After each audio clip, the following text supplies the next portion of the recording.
නැගී එන ටෙලිනාට්‍ය නිලිය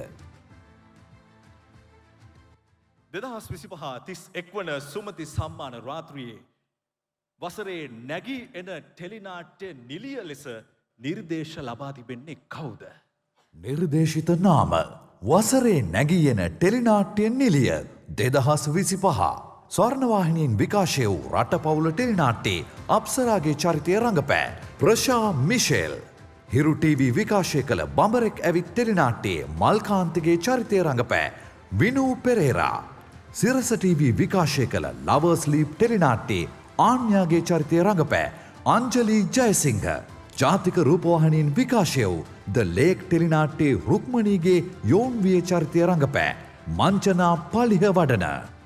ඒ අනුව 2025 වන සුමති සම්මාන රාත්‍රියේ වසරේ නැගී එන ටෙලිනාට්‍ය නිලිය ලෙසින් සම්මානයට පාත්‍ර වන්නේ හිරු ටීවී විකාශය කළ බඹරෙක් ඇවිත් ටෙලිනාට්‍යයේ මල්කාන්තිගේ චරිතය රඟපෑ වීනු පෙරේරා.